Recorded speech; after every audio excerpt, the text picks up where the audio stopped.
Grab your headphones, turn it up loud. Randy and Robert bringing you the sound. Lewis to Clarkston, sports all around. From the local fields to the global playground. Bringing you the highlights week after week. From touchdowns to home runs to make you shriek. Covering the athletes, the legends, the stars. Randy and Robert, they'll take you far. Editions, stats, breaking news with a twist. Every game, every play, nothing gets missed. Monday mornings, tune in for the sport. The R&R Sports Report that you can't ignore.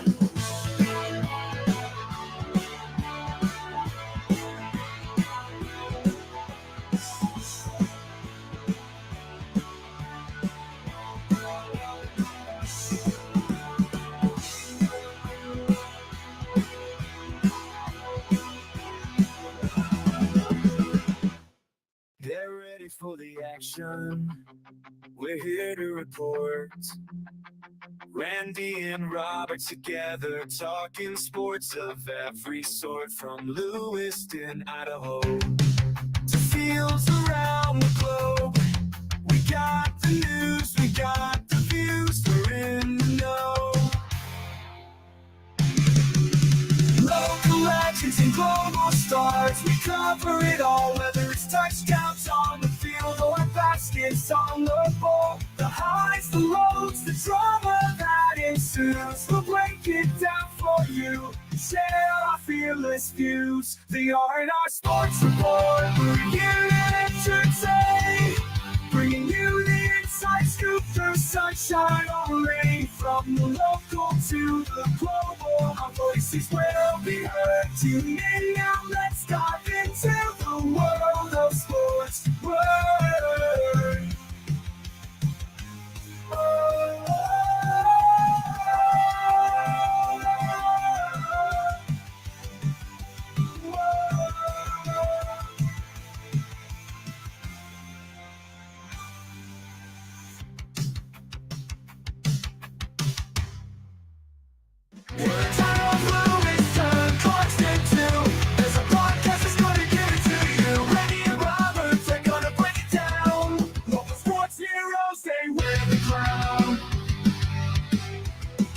From football to basketball, they've got the scoop, talking about the teams that make the group. On Tuesdays at 6, they go in on air, bringing the passion and the sports flair. Welcome to the R&R Sports Report, where Randy and Robert always bring the sports. From Lewiston to Clarkston, they'll cover it all. Talking local heroes at the global ball.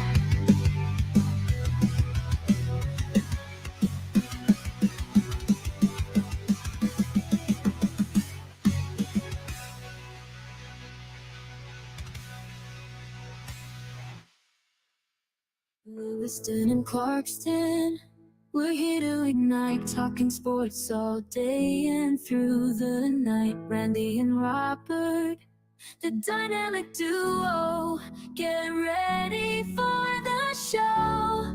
It's about to go. From the small towns to the worldwide stage, we'll bring you all the sports news in this age. Local heroes and global legends collide. We'll keep you in the loop, we won't let you slide.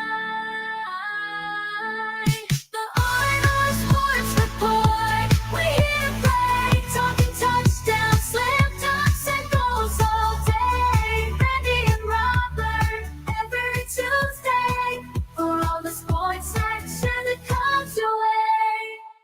On Tuesday night, 6 o'clock, you know where to go, to Randy and Robert's show. They'll give you the lowdown. Lewiston and Clarkston, they rap it like pros. Talking local sports, they never miss a glow. From football to baseball, they got all the stats. No matter sport, they're always on track. Aussie rules, they break it down like no one else can do. The R&R Sports Report, all always bringing the news. They're Randy and Robert, always saying, always saying, roll. Talking about the games, very Chris also tune in every Tuesday, since you won't be bored. We are in our sports report, with the podcast you adore.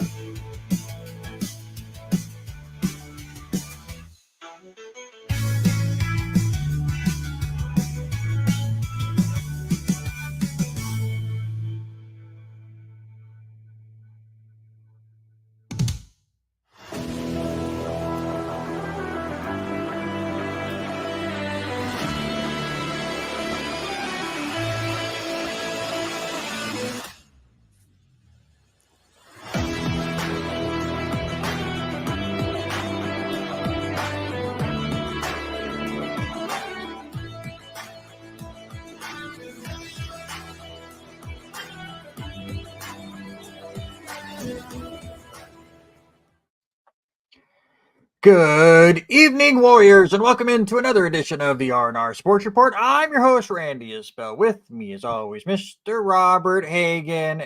Robert, what's going on, man? Nada. Summer's begun as school is all finished up. So now all the projects start are not around just my house, but around Dad's house and going through stuff. Oh, try to get it done early so you can be inside during the hottest part of the day. Projects have definitely begun. The yard work is going and everything's going crazy. I am not ready for the summer. Can I just say this right now? What are we getting up in the mid 80s? I'm dying out there. Like, we've had really hot weather in Lewiston and in Clarkston, right? We've had triple digits many times. For whatever reason, this year, I don't know if it's because we've had such a slow start to get to the hot weather. It hits 80 and my body just loses it. So once we get up there to the actual hot weather of the summer, I don't know how I'm going to be able to maintain anything. Yeah, we're at 82 today, and yesterday I think we finally stopped it when it was like 86 outside because it was a little. Dad was stuckered out, and it was like, okay, we're done for the day. So that was 1 o'clock. Yeah, that's middle of June. Once we get to July and August, I don't know. I'm afraid for my own health. Let's just say that. Before we get going into the show, again, 1 hour show today, as we were going to do that for the summer. Things have changed again. We'll get into that here shortly. But on today's show, we will talk about Caitlin Clark not being on the U.S. Olympic team and the backlash that the internet decided to have over that. Major League Baseball, of course, is in full swing. Getting closer and closer now to the All-Star break. We'll give you some power rankings. We'll talk about some of the stuff that's happened over the last week.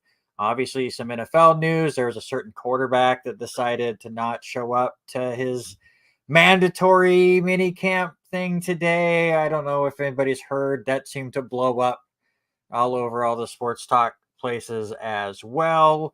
A coach decided that the Lakers is not the perfect job, and we still have the NBA and NHL finals, I guess we can talk about. But before we get into any of that stuff, some more programming notes. We said we're going to go to the hour shows for the summer, and that at least is not going to happen for a bit.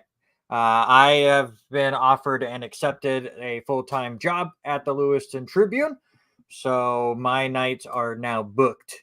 So I am not available to do this show in current form. We could probably do it earlier in the day, but the moment we get to the school year, that kind of messes up with Hagen stuff. So for now, this will be our last episode for now. I'm not going to say we're done, period, for the R&R Sports Report. I don't know what Robert will want to do, but at least for now, we will let it breathe and let things take its course for the next couple of weeks, maybe a couple of months.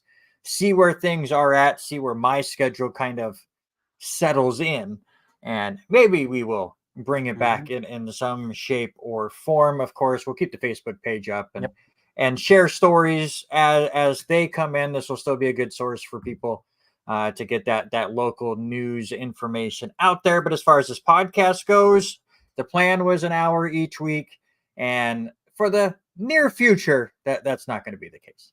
Yeah, we've got to get through, let you get settled in with your new position and all that. Yep. And like you said, once school is back in full motion, we're going every different direction.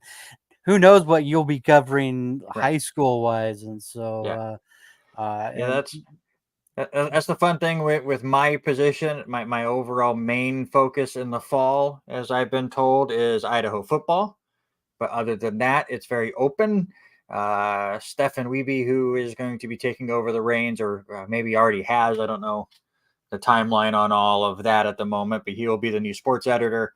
He has told me that, obviously I have a lot of connections at LC, so we might kind of mutate my position to include more LC stuff than just Idaho, but Idaho football obviously is a big key to the Tribune, so I'll be focusing on that during the fall, and then we will focus on things. High school football, of course, and high school events we will fill in as well. But I know the Tribune is also kind of going through some shakeups with Trevin taking on a new role. Taryn leaving the Tribune later this month to take an awesome job. If you have not seen his announcement on Twitter, I'm not a Seattle Mariner fan, and I'm jealous of the role that he was able to obtain. So congratulations to Taryn on that. But so a lot of changes are going on at the Tribune. So I'm coming into a space where they're reshaping and remolding everything. So it's not like everything's set in stone, but hopefully I will be able to step in, play a decent enough role, and help shape and mold whatever Stefan's game plan is. And what better way if you're going to cover Idaho is first game of the year for Idaho football taking on the Oregon Ducks. Yeah. I mean, that is what better way to start your first game coverage. I also do not think I'll travel to that game, but I'll watch that on TV like everybody else. It's the Lewiston Tribune, people. Like, I've worked there before. I know the budget is small. They'll tell me you have a TV, sir. But I'm going to go to the Kibbie Dome. I'm going to do all the press stuff up there. It'll be a lot of fun. And again, I try to give the shout outs out there. I've already been told by a couple of people to make sure that the bowling scores get into the paper every week. Bowlers, I will do my best. But I will adjust the numbers as I see fit. Even though I won't be bowling as much, I'm going to just add numbers in. Because why not? I'm going to bowl 5 300s a week, even though I bowl once a week. It's going to be fantastic. It's going to be so much fun. No, I won't do that. So, yeah, things will change. Again, this will be our last show for the foreseeable future. Let things kind of settle in. Orioles might make the front page. You never know. Maybe when they lose to the Yankees in the ALCS, so they'll make the front page. But, yeah, we'll make things work. Hopefully, once things settle in for me, I know Robert has a lot of stuff, as he said, with his projects. And when I brought this up to him yesterday, he was totally cool with it, wanted to be able to refocus on some stuff and kind of move his energy that way, which I totally understand as well. So hopefully everybody out there will understand and enjoy your summer. And hopefully after this show, there will be other shows, hopefully, and we'll mix some stuff in there, and maybe it'll be a spaced out thing. Maybe it'll turn into Sundays, which seems like it's usually an open day other than football. Who knows? We'll figure something out. And again, at least the Facebook page will continue to roll and put in all of that information. So keep an eye out on all of that. We're going to have lots of fun. Good? Yep. Yeah, 100%. All right. Let's enjoy the rest of this hour talking about all of the important news in the world of sports. And we have to start the Denny and Danner show, the D&D Sports Report. Get with Dan. Danner doesn't know technology, so you're going to have to run all the tech stuff. Also, D&D also has other ideas to people, and you might get a different crowd than you're expecting.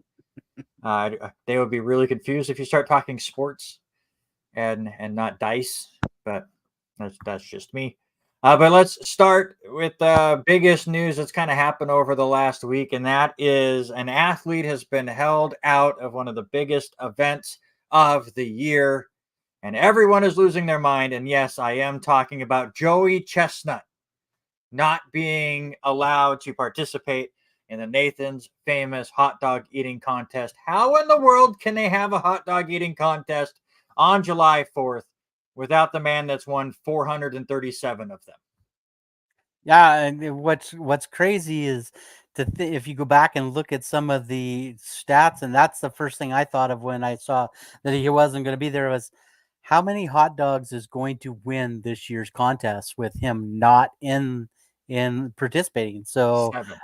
I 7 was going hot to say dogs. over under 45. I think I'll that's take over. I think second was still over 50 last year, wasn't it?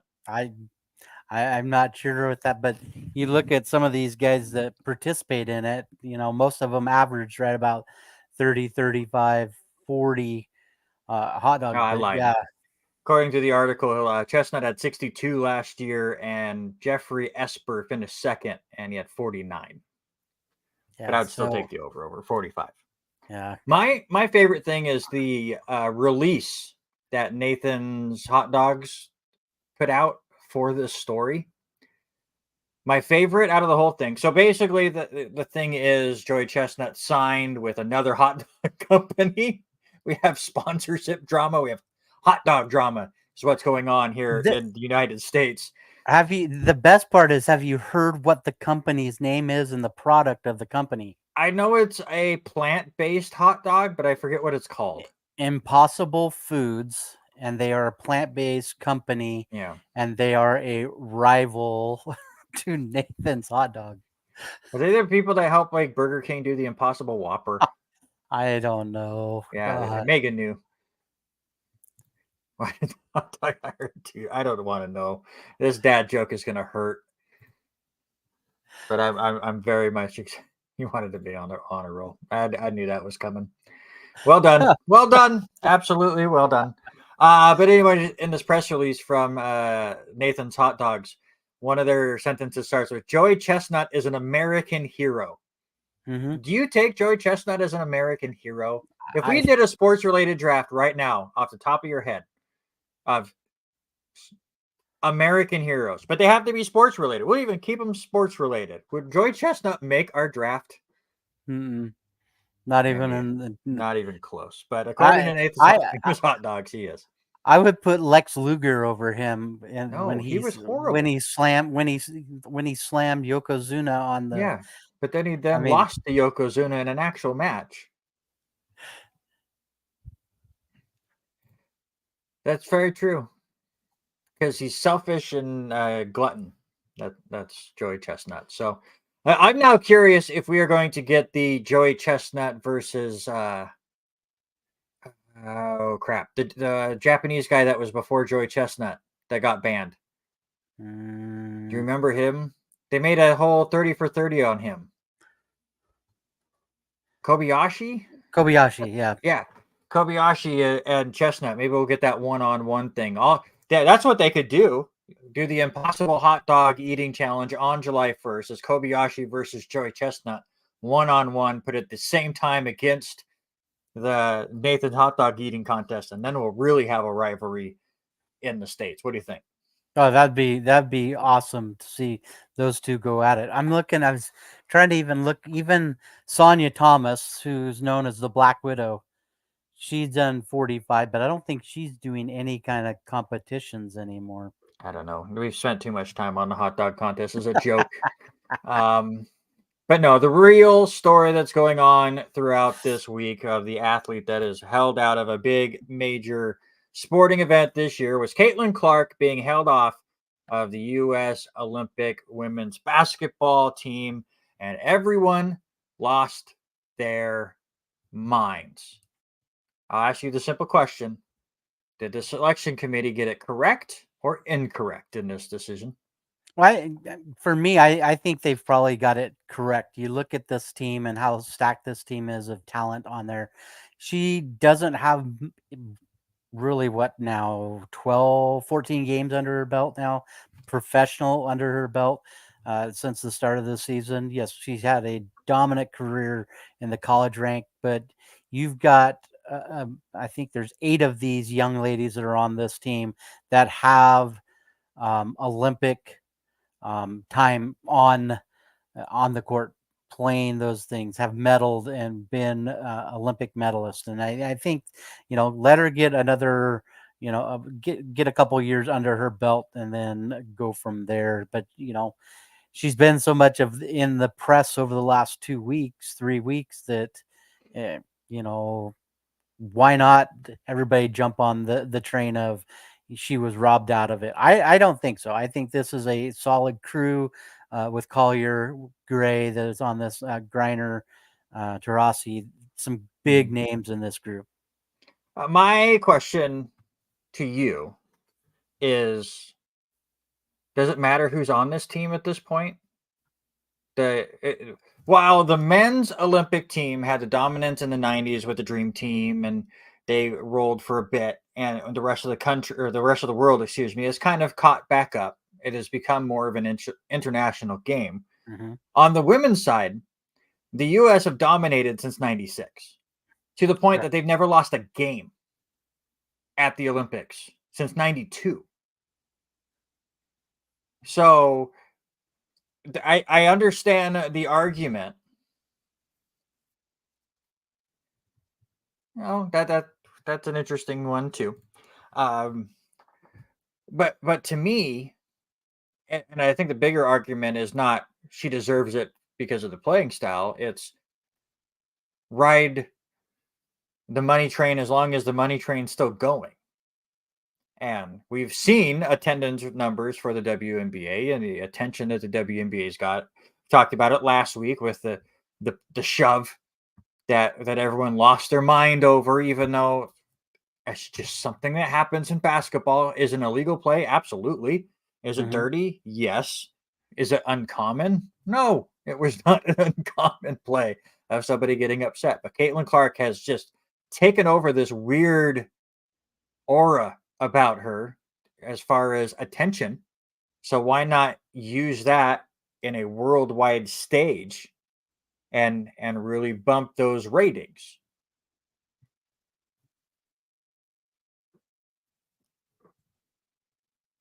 Fair statement, Eric. I think the big thing that comes out of this is how much she is, making the issue herself now, that this is going to be one more step of her proving who she is and how she plays. And I think that's going to just even better her game even more. But, you've got a team, like you said, that has not lost since 96, that have 92. come away with 92 is their last loss.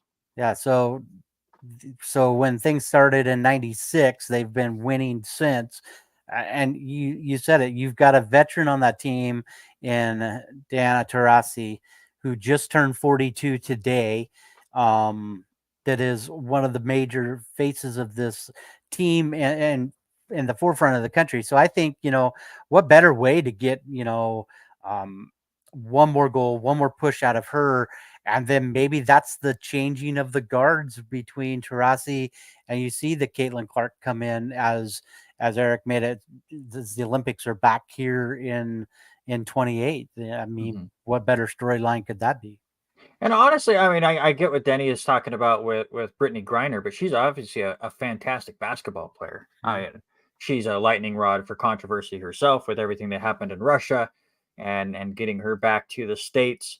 But she's still a fantastic basketball player. And obviously that's what the committee was looking at, not what it would do publicity wise or anything like that.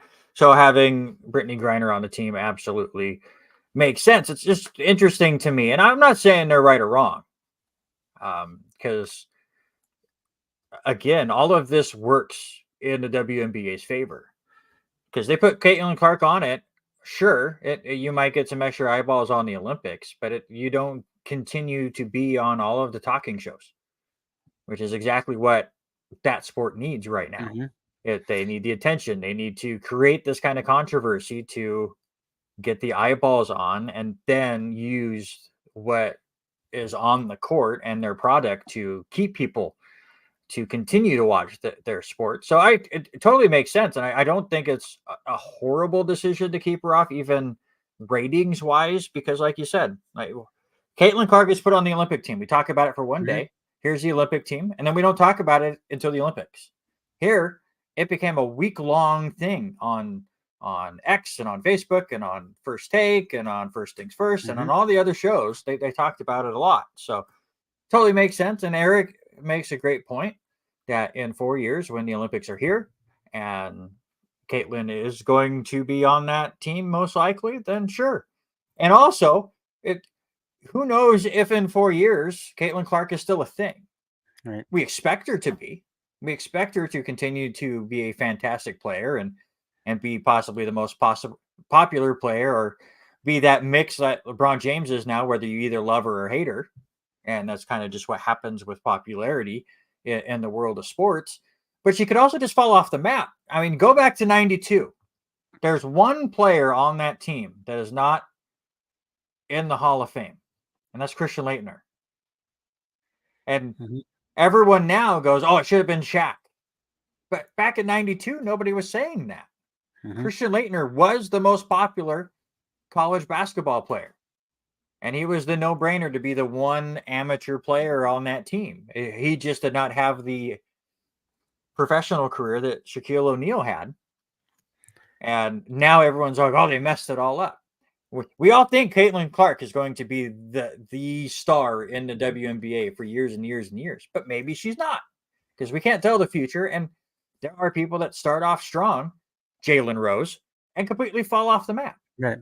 Well, let's talk. You said it there about how this team was. Yes, right? Christian Laettner was that person that wasn't quite proven yet, but all of them get there.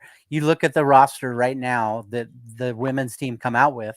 6 of the 12 players all just played last year in the women's NBA final championship. 4 from Las Vegas, 2 from the Liberty. You've got players on this team that have playoff experience and big time experience, to the point of, listen, we're an American. When it comes to the Olympics time, everything is go USA. Can you tell me some other country or other person that we pull for when we're in the Olympics? But when you've got 6 of them on there that have proven themselves in the big moments, I think they got it right 1,000%. Yeah, it'll be interesting to see kind of what happens over the next few years and what'll happen in 2028 when they do this all over again. And if Caitlin Clark is still at the level she is at, she'll be on the team, and then everyone will make a big deal about it then. Who knows? She needs help for her team, as they took another big loss last night. Well, that's what happens when you become the number 1 pick. You get put on the worst team possible, and then you have to go from there. And they just don't seem to gel. That's just how it goes. Stay in basketball here for just a moment, and congratulations to Callie Stevens getting named the Female Athlete of the Year for the Cascade Conference over the 2023-24 season. Well deserved for her. Just another award for Callie. I don't know if she has room on her trophy case at this point for everything that she's been able to win. Yeah, it's just crazy what this person and where she has gone with her career at LC. And so now, something that her mom posted, I'm asking you because I'm not sure how this rule works. She's now going to grad school. Does that mean she qualifies to play more basketball, as she got accepted into grad school at the University of Washington? No, I don't think so. I think she still had 1 year left of eligibility just because of COVID. But from everything that I've heard through the grapevine, because Callie has always been battling the back issues and stuff, that she was kind of done. So it would shock me, but you never know, I guess, if she would go out there and play basketball. But I don't think that's the plan. Obviously, I've not talked to Callie individually about it, so this is just me speculating completely. But I would be shocked if Callie played for UW.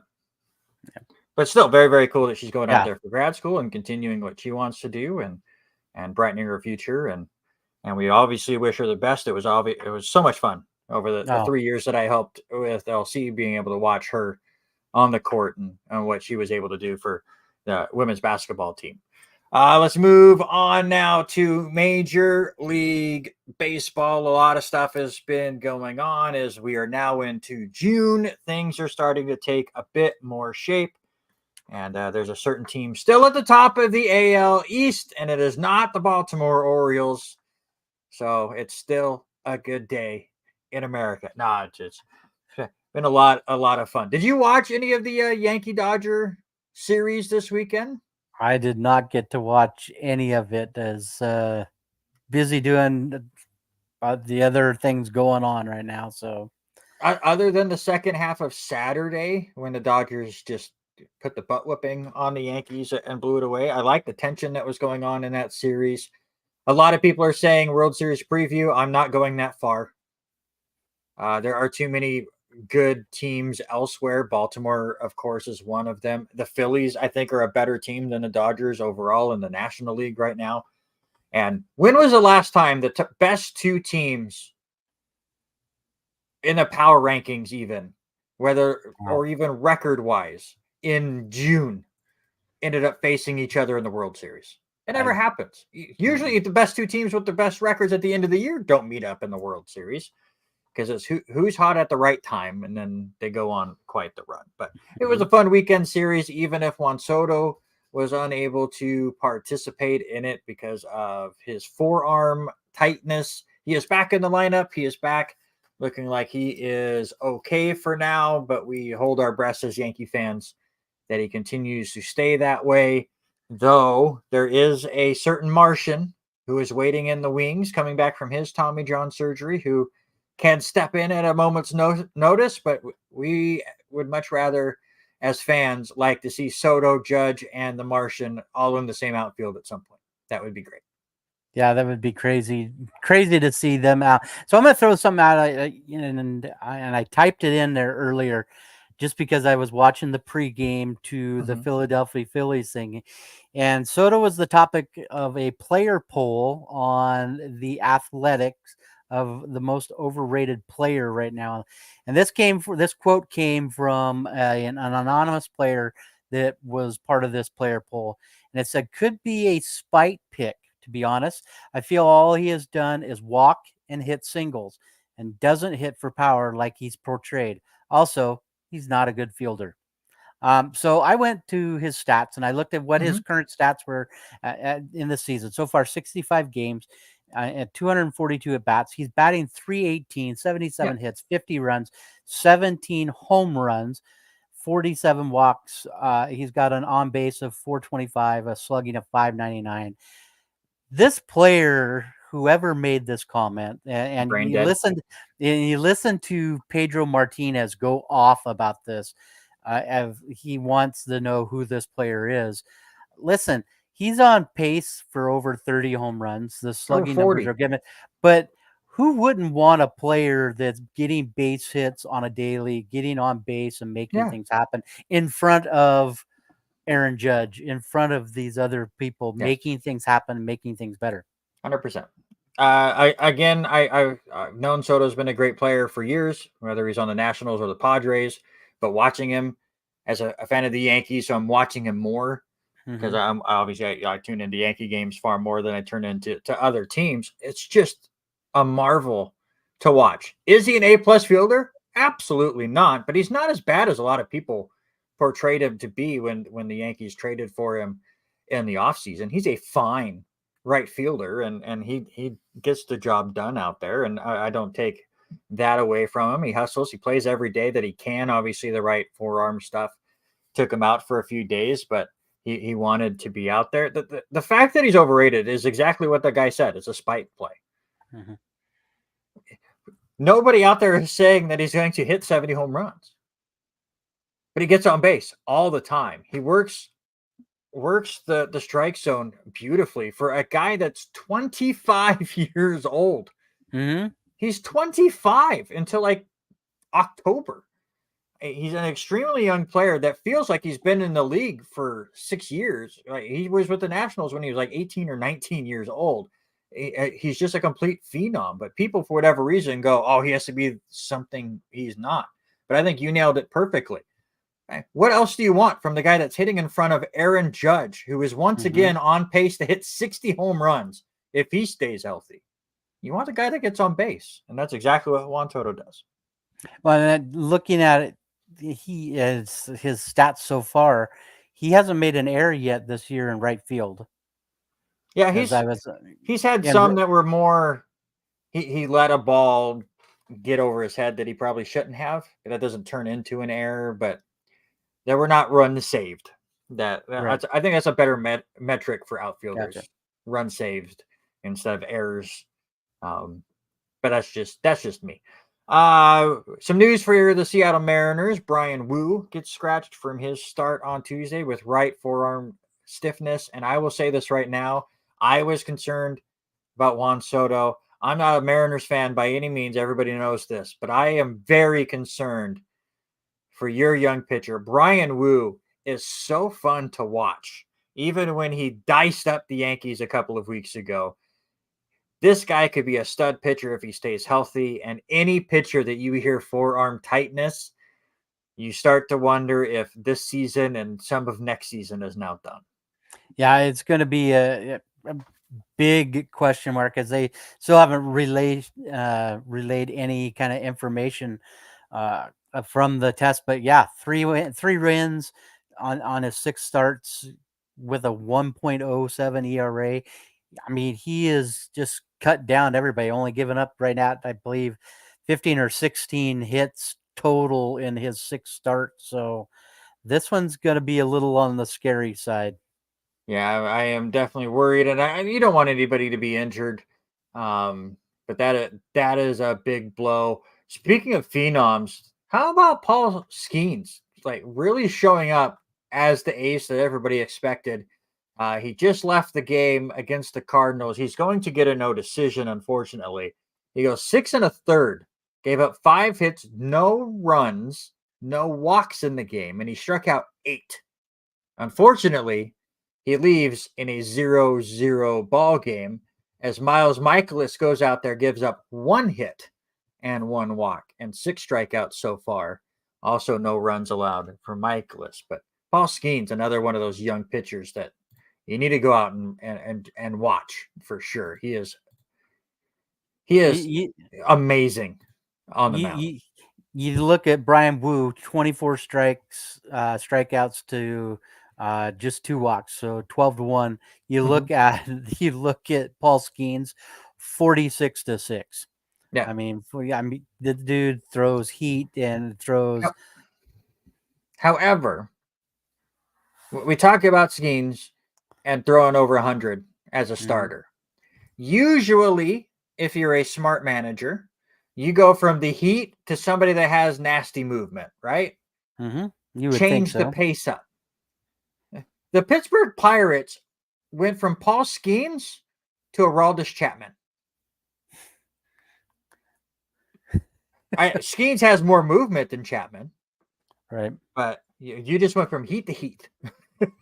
It's worked so far. He got the other 2 outs in that inning, but I don't know if I would have made that same move. Before we get into some MLB power rankings, look through your scoreboard here real quick. Baltimore score update that Denny Grubb did not post, other than he said Orioles front page, I guess. But Orioles took care of the Braves 4-0. Who is the pitcher there? Suarez went 5 1/3 there, so pretty nice for Baltimore to get like their 13th starter to go crazy there. Tampa Bay with a 5-2 win over the Cubs. Those are your 2 finals. They're at the bottom of the 10th inning right now. The Nationals have a 5-4 lead over the Tigers. Tigers do have the tying run at second, but they are down to their final strike. So we'll see if there's a final score by the time I get through here. Philadelphia over Boston 4-1. They are 2 outs away from the win. Top of the 8th, Cleveland over Cincinnati 4-2. Miami 3, Mets 2. They go to the 8th inning. Rockies just took a 4-2 lead over the Twins in the bottom of the 7th inning. It's top of 8 in that game we just talked about. The Pirates and the Cardinals still scoreless. It's all Yankees over the Royals 6-0 in the 6th. And Toronto with a 2-0 lead over Milwaukee going to the bottom of the 4th. Still 5 games yet to start. White Sox and Mariners. What a crazy comeback for the Mariners yesterday. Oakland and San Diego, Angels and Diamondbacks, Astros and Giants, and finally the Rangers and the Dodgers. And yes, it did go finals. The Nationals hold on to beat the Tigers 5-4.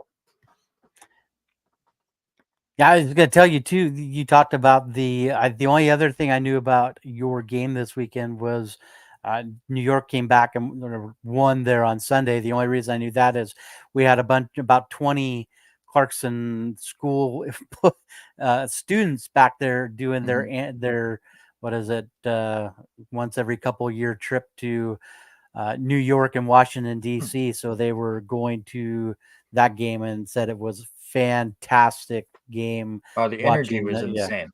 Yeah. The one thing that I'll tell you right now, and obviously this doesn't matter to people in the Pacific Northwest, but if you're a Yankee fan or you're from the Northeast, you understand crowds can get a little against ideas that they don't like. And obviously the whole messaging from the Yankees is Soto is out, but he's possibly will be available to pinch hit. And the Yankees, I think at the point, were either tied or down by 1. And they had a couple of runners on, and Grisham, who was the replacement for Soto, was coming up to the plate. Grisham had 4 hits on the year. 2 of them were home runs.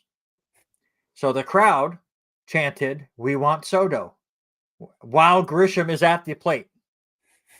What does Trent Grisham do? He hits a 3-run home run. And the crowd goes absolutely ballistic. Do you want to know what happened when Grisham came to the plate, his next at bat? The crowd chanted, "We want Grisham." I thought that was cool. The first chant wasn't very cool, but the second chant of the, "Okay, you got us."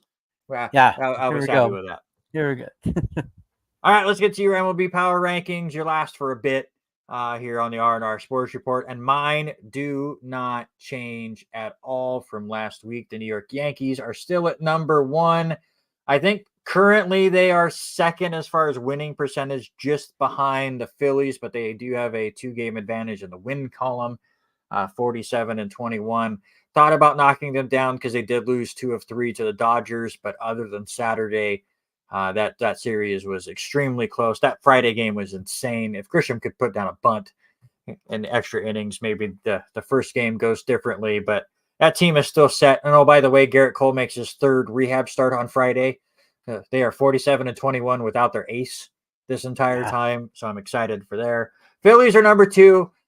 They are very underrated to a lot of people. Everyone's thinking Yankees and Dodgers. Do not overlook the Phillies. That team is stacked as well. They don't do it in a sexy way, but that team is fun to watch, especially if you watch their home broadcast, because John Kruk always makes me laugh. Not the most professional color commentator in the world, but he has a lot of fun. Baltimore is still number 3 for me, only 2 games back. They are now on a 5-game winning streak themselves. I'll keep the Dodgers at 4 and the Guardians in the 5th spot. And I put my power rankings in early, and you, sir, we are exactly the same. I did make one change, and it was just because they had a little bit better week. I moved Baltimore up and LA down, so we are exactly the same. That should help and make Denny Grubb happy with me. Well, we don't have a sports-related draft this week, so there's no brown nosing to do on this show. That's why we're ending the show for a bit. I got tired of losing that thing. Holy cow. It's been like 2 months since I won a sports-related draft. It hurt. It absolutely hurt. So I went and found a job to make sure I didn't have to do this for a bit. Goodness gracious. All right, let's move to the National Football League. Mike Tomlin signs a contract extension. However, when they start the year 3-5, we're going to get the same Mike Tomlin should be fired conversation that everyone has talked about for the last decade. And then the Steelers will end up with a winning record, possibly with the last wild card spot. Somehow, some way, that's what he does. Talked about the Phillies being underrated in Major League Baseball. How underrated is Mike Tomlin as a head coach? I think what really gets everybody all worked up is he's only one of 3 coaches in that entire franchise, with Cowher and Noel and what they've done, and winning has been the thing. And so since Ben Roethlisberger has, basically retired, they have made a decline, but they've gotten to the playoffs and then lose.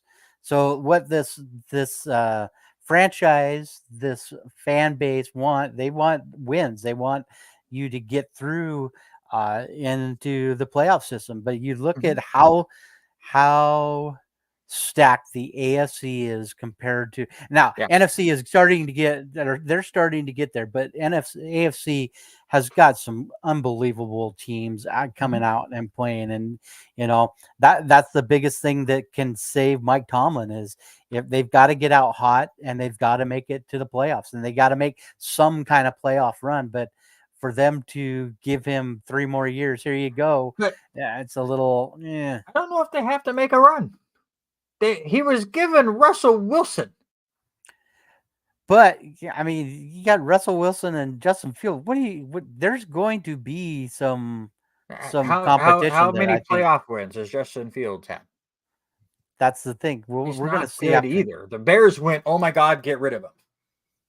So again, offense is not the thing for Pittsburgh. They do it defensively. It's an unsexy team. And once the weather goes cold and things kind of shift more defensively, that is where Mike Tomlin shines. Again, they're going to start out slow. They do it every year. Everyone's going to lose their minds about Tomlin, and then they're going to win 6 of their last 7. And they're going to sneak into the playoffs. They do it every year, even though their roster is the worst in the AFC North. And it's not close. Not close. They should win 5 games with the roster that they have. But they're going to win 10 because that's just what they do. Obviously, the big news, Aaron Rodgers not showing up for mandatory mini camp today. And I believe he's also not going to be there tomorrow. It's like a 2-day thing for the Jets, and everyone lost their damn minds. I don't care. Right? It's not training camp yet. Was it mandatory? Yes. Will he get fined for it? Probably. Will everyone make a big deal about it? And Aaron Rodgers will say something stupid when he comes back and be all holier than thou about it? Yes. But again, it's not training camp. He's been there for all the involuntary stuff. So it's not a big deal. This is not going to derail whatever the Jets are going to be. Well, I got more laughs out of Robert Saleh and the reporter that it was inexcused instead of unexcused. But Saleh made it quite clear that it was communicated. Yeah. Whether they knew if the CBA decides they want to through the CBA and the Players Association, if they decide to fine him, that's fine. But yeah, the Jets were very forthright and said, yeah, we knew that wasn't going to be there. I'm just shocked more of Reddick. I mean, yeah, we got Rodgers, but Reddick gets picked up and moved into this situation. He's still fighting for a contract extension. And that's a lot of the time. That's usually when people miss these first mandatory mini camps is because they're fighting for contracts. And they'll go, I'm not showing up until I get a new contract. So that makes sense. Same thing with Amari Cooper with Cleveland and Randy Gregory and all these other names that are going on. Look at Dallas and all the names that are missing out because they want money. B. Higgins. So, yeah. So it's a whatever deal for now. It could become a thing because I'm more worried about when Rodgers does come back and gets in front of the media and finally has that first tit for tat with the New York media, which we have not really seen yet. It's still been a pretty decent relationship between the pair. But this could be the first kind of a frustrated deal with Rodgers, and we'll see how that goes. But as a Jets fan, I'm not worried. I just want him to be healthy once the regular season comes on and throughout the regular season, please. And we can go from there. But for now, everything's fine. I think you hit the main part of it, and you said it just a minute ago. We're talking about these are just OTAs. It's not training camp when stuff really fires up. If you're a player that is making millions of dollars and you are doing your camps, doing your own workouts, staying on top of your health, I don't think OTAs should really matter as much as let's get to training camp. That's when we buckle down.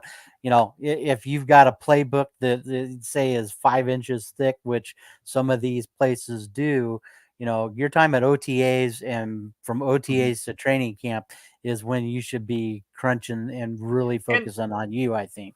And definitely don't get me wrong, they're important, especially for a Jet situation where your entire offensive line is basically new. You do have a couple of new weapons. This time is important to kind of get in sync and have those offensive linemen understand the cadences of Rodgers. And this all stuff gets worked out throughout the offseason. So these days are important, but what are you going to do? Right? Yeah, he was there. He was there for the entire time he didn't need to be. Now he's going to miss the 2 days he needed to be. So to me, it balances itself out a little bit. What else is going on in the National Football League? Oh, yeah. Everyone's freaking out again about the Madden cover, even though I don't think the Madden curse has hit anybody in about 15 years. Because guess what? The Madden game's garbage. So the Madden curse just doesn't work anymore.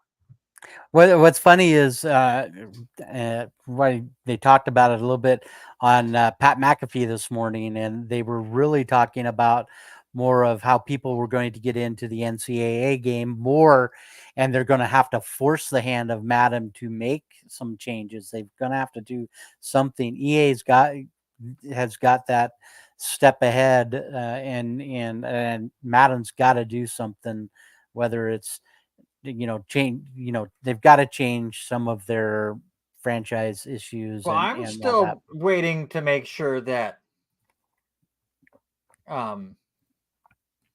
NCAA is not broken before we start freaking out about that.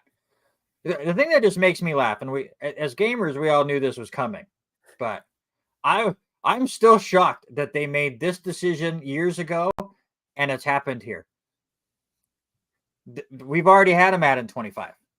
When they had their 25th anniversary, instead of calling it Madden 14, they called it Madden 25. So here we are again with Madden 25. Shockingly, Adrian Peterson is not still in the league. They're there for a little bit. We all thought he was still going to be. He barely missed it somehow, which is shocking and just shows the crazy durability of that guy. But no, Madden has been garbage for years and years and years, and hopefully NCAA is not as bad. But obviously, everyone freaks out every time they reveal the Madden and they go, "Oh, Madden curse!" But I don't know. Patrick Mahomes was on the cover, and I think he's done okay. Yep. Let's go to some basketball news, and it looked like the Lakers might have gotten a new head coach, and then that coach went, "Nah, I don't want to be a Laker." Dan Hurley has decided to stay with UConn, where he is looking for his third straight national championship. Surprised by his move to turn down the 6-year, $70 million contract. There would have been so many things that needed to happen for him to basically take the reins almost. I mean, you needed to give him money and give him a long distance of time to basically control this team. That team is run by a couple of players, and it feels that way all the time. One player. LeBron. Yeah, and says everything and all that. But, it's like he's taking half the money right now, and that's basically he's looking for a contract through UConn, and they plan on paying him. They said it. The governor even made the comment they plan on paying him. But even if he makes half of what it is per year, he wants to say his wife is from that area. They've settled down. I think the biggest thing is that if he can make a high chance of going 3 in a row, you start putting his name into things of John Wooden, the Calipari, to name big names, and your name being etched with some of the greatest coaches of all time. Do I think he gets another opportunity a little bit farther down the road? I believe 1,000% he'll get offered again. But and guess what? Now that we know that location is so big for Mr. Hurley, the New York Knicks are not far from New Jersey, sir. Please. The Knicks need something. Also, that contract's not that crazy that the Lakers offered Hurley. If you go year by year, the Detroit Pistons are paying their coach more than what the Lakers were offering Hurley. So, and yeah, I I wouldn't have wanted to deal with LeBron either. But hey, come deal with the New York Knicks in a couple of years, please. That would be fantastic, and I would appreciate it very much. With the NBA Finals right now, Boston with a 2-0 lead, and Luka Doncic does look like he's a bit banged up. Hopefully, he can get healthy enough with the 37 days off they have between games, because we can't get the season over with. And maybe he can turn things around. The series is not over by any means. We haven't even played a game in Dallas yet. But the Celtics are up 2-0. We'll see what happens, as they will play game 3 tomorrow, and then game 4 on Friday. NHL, Florida with a 2-0 lead. Also, they won both of their home games, as that series goes to Edmonton starting on Thursday, and then Saturday. Which team has a better chance of making a comeback? I saw that, and it was crazy to think about in a best of 7 format right now. Only 9% of NHL teams come back and have a chance. 14% of those for the NBA. But looking at both of them, if I had to try to pick a comeback, I would probably say Dallas has probably got the best chance of making the comeback. But they're already 2 down. They're both of them are on the road. I don't know if either one of these teams make even a chance of a comeback. It's possible. I was really shocked by the NHL number, because we see so many series that were the 8 seed back when the old format of the playoffs. The way they do things now creates more rivalries facing off early on, and creates better first round series. But back in the day when it was 1 through 8, we saw some 8 seeds take out some 1 seeds. So you would have expected some teams to really get going and be able to turn things up. But I do believe if I had to pick one, I would pick Dallas. That's the team that I picked to win this series. It's not looking great, but basketball, I think, and the numbers kind of prove it, has just a slightly better chance. But I'm with you. I would not put money on either one. We'll go to Aussie Rules Football, because, again, my team looks like the better team all of a sudden. Another wild ending for the Hawks. They take down another really good team in GWS. They've won, 6 of their last 7 now? And their one loss, they led by 2 goals with like a minute to go and choked it away. All of a sudden, Hawthorne, who was the second to last team a month and a half ago, what are we at? 12th right now is where the Hawks are at, and getting closer and closer to that top 8. Life is good as a Hawks fan all of a sudden. I was thinking the same thing for Geelong. We got off the 4-game skid and thought, well, we're going to come out hot, and we did.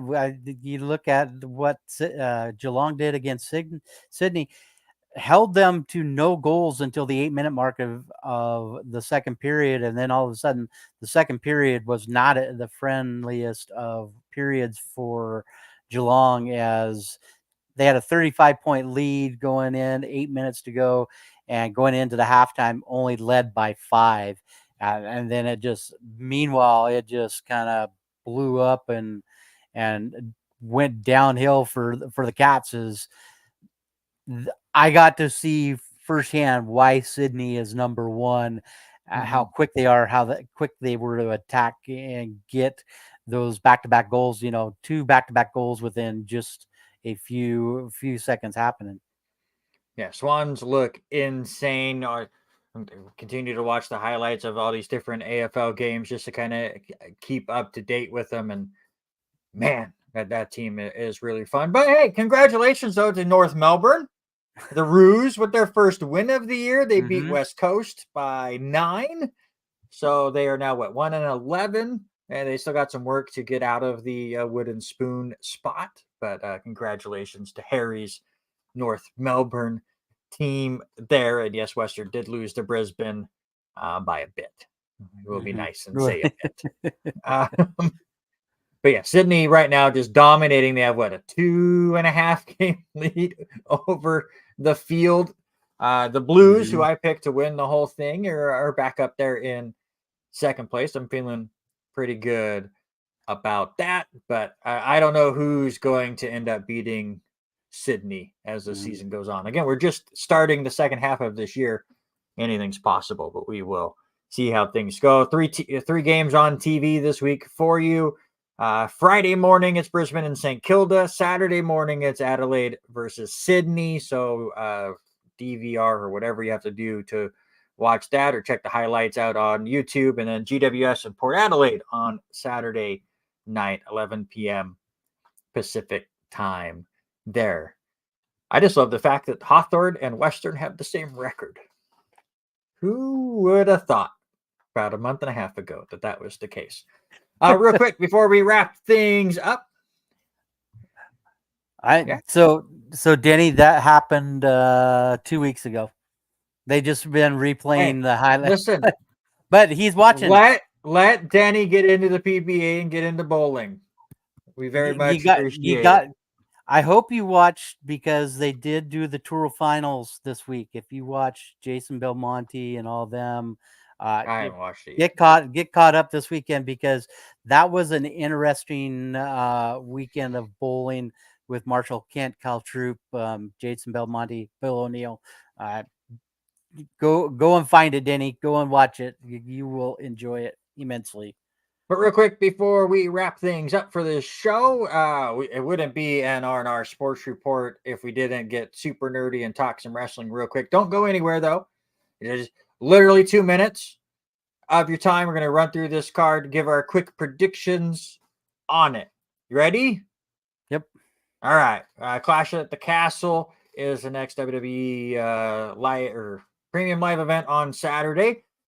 Triple threat for the women's tag team championship. Belair and Cargill, the champions, versus Baszler and Stark, and Dawn and Fire. Who do you got? I'm going to stay with the champions, Bianca and Jade. I am going to say Dawn and Fire get the championships, and we start to get the rift between Belair and Cargill, so we can set up the SummerSlam match between those two.